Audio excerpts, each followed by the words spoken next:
This happened about 3 years ago when I was working a summer contract job at a coal processing facility in rural West Virginia. I needed money badly, and the pay was good enough that I didn't ask too many questions about the conditions. The facility itself was fine, modern enough, safe enough. But part of the job involved doing routine inspections on an older section of the mine that had been partially decommissioned years prior. Nobody worked down there anymore, but the company still had legal obligations to check the structural integrity every few months. There were 3 of us assigned to that inspection.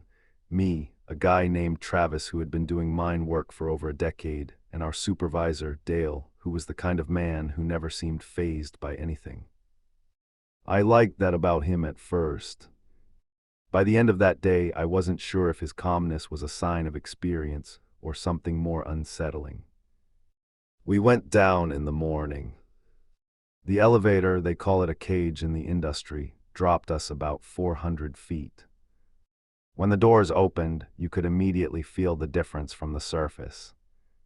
The air was heavier, colder than you'd expect. The silence had a texture to it, if that makes any sense. Not dead silence, but the kind of silence where you're aware of every tiny sound your body makes. Your breathing, your boots on the ground, the creak of your gear. The old section we needed to inspect was a good walk from the main shaft. We followed the rails that used to carry coal carts, and the further we got from the elevator, the older everything looked. The wooden support beams were dark and swollen with moisture. Some of the overhead lights, the ones that were still functional, flickered every few seconds. Dale had been down here before and seemed to know the way without thinking about it. Travis and I just followed. We'd been walking for maybe 15 minutes when Travis stopped and grabbed my arm. I almost said something, but he put a finger to his lips. He was listening. I listened too. And that's when I heard it. Somewhere ahead of us, deeper in the tunnel, there was a sound. It was low and rhythmic, like something heavy being dragged slowly across the ground. Drag, pause, drag, pause. Completely even intervals. I looked at Dale. He had also stopped. His flashlight was aimed at the floor for a second, not at the tunnel ahead. Then he looked up and said, very quietly, equipment noise. Pressure in the old ventilation lines does that sometimes. He started walking again. I wanted to believe him. Travis clearly didn't. He leaned over to me and whispered that he'd worked mines his whole career and had never heard ventilation lines that sounded like that. We kept going. The sound got louder as we walked. Or rather, it felt louder. The acoustics in narrow tunnels can amplify things in strange ways. But the more I listened, the more I noticed something that genuinely disturbed me. The sound had a quality to it that didn't feel mechanical. There was a slight irregularity. Drag, pause, drag. Longer pause, drag. Like whatever was making the noise was occasionally stopping to rest or think. Dale stopped us at a junction where the main tunnel branched into 3 smaller ones. He checked his clipboard, looked at each branch, and pointed to the one on the right. As we turned toward it, Travis grabbed both of our arms. He was staring at the leftmost tunnel. I followed his gaze and saw what had stopped him. About 40 feet down that tunnel, just at the edge of where our lights could reach, there was a shape. I can only describe it as a silhouette because that's all it was, a dark mass that was taller than it should have been given the low ceiling, and it wasn't moving. It was just standing there at the exact distance where the darkness swallowed any detail. None of us said anything for several seconds. I kept waiting for it to resolve into something logical, a piece of equipment, a support column, a trick of the light. It didn't. It was shaped wrong for any of those things. Too narrow at the bottom and too wide at the top. Dale raised his flashlight and aimed it directly at the shape. For just a moment before the beam reached full brightness, I thought I saw it shift. Just slightly. Like it turned. Then the light hit it and there was nothing there. Just an empty tunnel. Dale lowered the flashlight slowly. Then he said we were going to skip that branch for today and finish the other two. His voice was completely flat when he said it. Not scared. Just decided. Travis and I exchanged a look, but neither of us argued. We did the inspection on the other two branches, documented everything we needed, and got out. The whole walk back to the elevator was done in near silence. On the ride up, I finally asked Dale directly what he thought we had seen. He stared at the cage doors for a moment before answering. He said the mine had been in operation since the 1940s. That a lot of men had died down here over the decades. Accidents, cave-ins, gas pockets. He said most of the experienced miners he'd worked with over the years had a story like this from one old section or another. He said he didn't have a good explanation and that he'd stopped looking for one a long time ago. I finished my contract 2 months later and didn't go back. Travis quit the following week. I never found out what was in that third tunnel, and at this point I think I'm okay with that. I want to start by saying that I'm not someone who scares easily. I've been driving long hauls since I was 22 years old, and I've put well over 1 million miles on various trucks across probably 30 states. You see a lot of weird things on the road at night. Animals, weather, people doing inexplicable things at inexplicable hours. You get used to it. Or at least you get used to filing things away in the category of strange, but ultimately explainable. What happened to me on a stretch of highway in Montana about 4 years ago has never made it into that category. I was running a route that took me through the northern part of the state, a stretch of road I'd done maybe a dozen times before.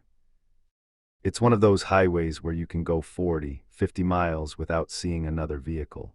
No towns. No gas stations. Just the road in the dark on both sides, and mountains so far in the distance they just look like a slightly different shade of black against the sky. I actually like that drive. It's one of the few places on a route where you feel genuinely alone in a way that's peaceful instead of lonely. It was around 2:30 in the morning.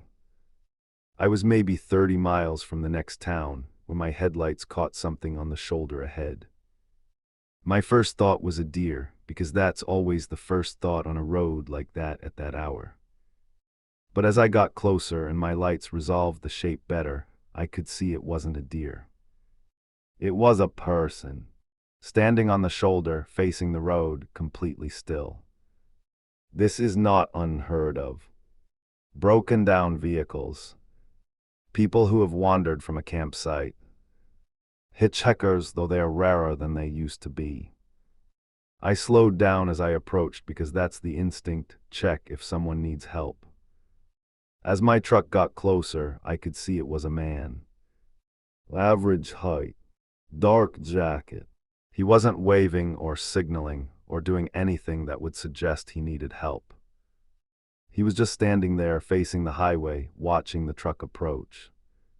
I slowed down almost to a stop about 30 feet from him and rolled my window down.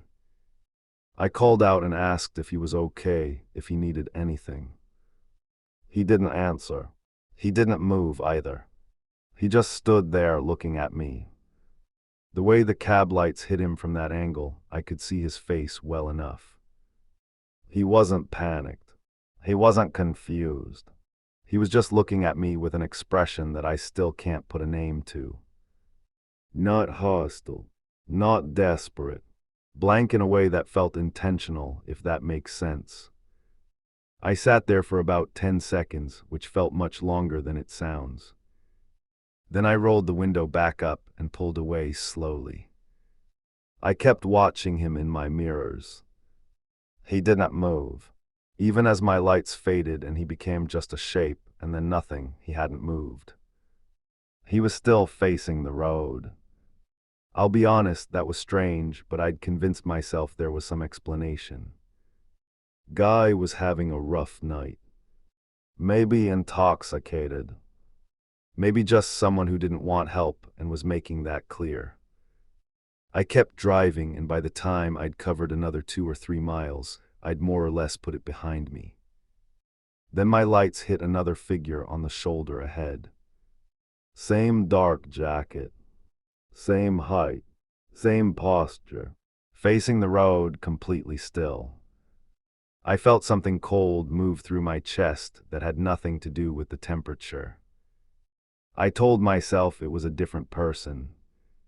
Of course it was a different person. There was no way it could be the same one. I'd been driving at highway speed. The math didn't work. I slowed again. The figure was standing maybe 20 feet from the shoulder, just inside where the gravel ends and the grass starts. As my headlights moved over him, I could see the face.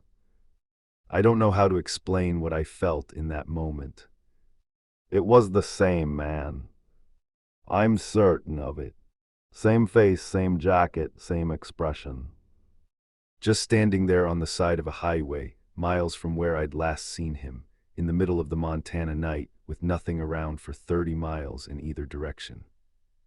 I did not slow down this time. I didn't stop. I kept my speed and I drove. I watched my mirrors and the figure just stood there, same as before, shrinking as I pulled away. I had my radio on and I turned it up loud.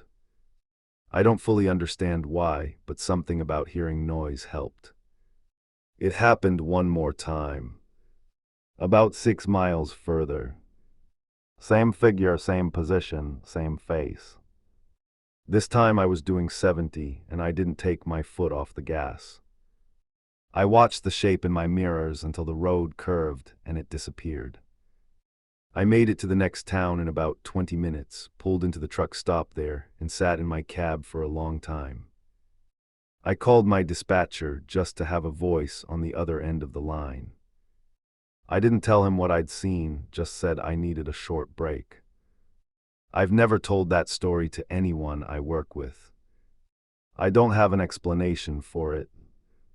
I've driven that route a few times since, always in daylight now. I tell myself that's just a preference. But if I'm being honest, it's not a preference.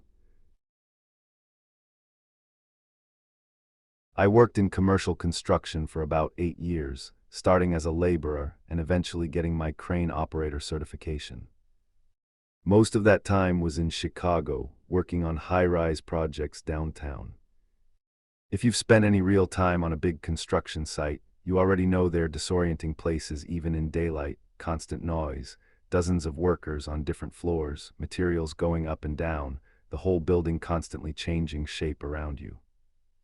At night, with skeleton crews doing concrete pours or electrical work, they are a different animal entirely. Dark floors, exposed edges, the wind coming through openings where windows haven't been installed yet. You get used to it or you don't last long in the trade. This happened on a project I was on about 5 years ago. It was a 42-story residential tower going up in the River North area. I was operating the tower crane, which meant my cab was up at about the 38th floor level, while the rest of the building was still being framed below me. Night shift. We had a concrete pour scheduled that required crane work, which is why I was there at 2 in the morning instead of during regular hours. The pour finished earlier than expected, and I had maybe 90 minutes of downtime before I'd be needed again. I climbed down from the crane cab, which is its own adventure when the building isn't fully enclosed yet, and went to the break area the company had set up on the 12th floor. There was a small heated trailer there for the night crew to use. I got coffee, sat for a while, talked to a few guys. When I headed back up to the crane, I took the construction elevator, which at that point only went to the 32nd floor. The remaining flights to the crane platform I did on foot, through the open floors. The building above the 32nd floor was completely empty during that window. The concrete crews were on the lower levels, and the other workers were elsewhere on the site. I was climbing the stairs through exposed concrete floors, each one identical, each one completely dark except for my headlamp and the ambient glow from the city outside the open window frames. Wind was coming through steadily. It makes noise when it moves through an open floor like that, not howling exactly, more of a low continuous movement of air that fills the space. I was on the 35th floor landing when I heard something from above me. Footsteps. Clear, deliberate footsteps on concrete, somewhere on 36 or 37. I stopped and listened. The steps continued for about 4 or 5 strides, then went quiet. I assumed it was one of the site supervisors doing a walk that happened sometimes, unannounced checks on the upper floors. I called out and said hello, identified myself by name and trade. Nothing came back. Just the wind. I kept climbing. On 36 I stopped and looked around with my headlamp. The floor was a wide open concrete slab, maybe 15,000 square feet, with the exterior wall openings on all 4 sides and the concrete columns in rows through the middle. No one was there. I walked a full loop around the floor anyway, checking around every column. Empty. I went up to 37 and did the same thing. Also empty. I was about to dismiss it entirely, sounds do strange things in half-finished buildings, when I reached the 37th floor and my headlamp caught something that stopped me cold. In the dust on the concrete floor, there were footprints. Fresh ones clearly visible against the construction dust.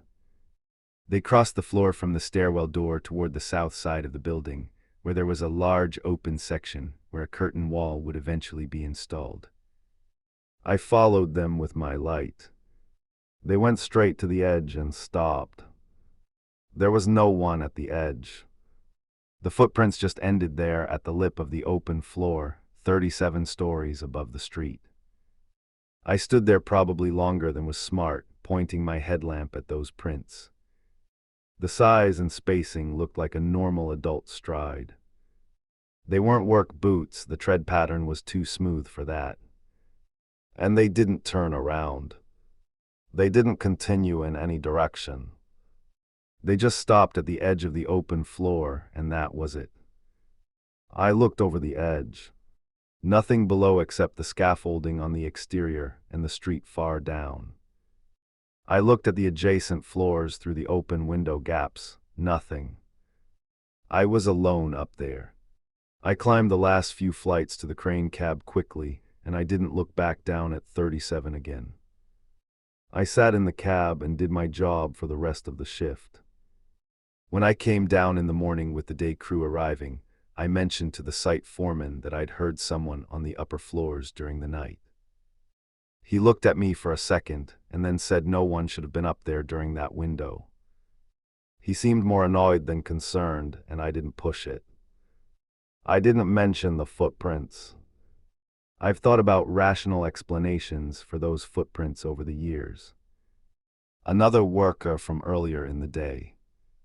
Someone who got onto the site who shouldn't have been there. The tracks going to the edge and stopping with no return path, though I've never been able to work that one out to my satisfaction. I've been on job sites since where I've heard strange sounds and just kept moving.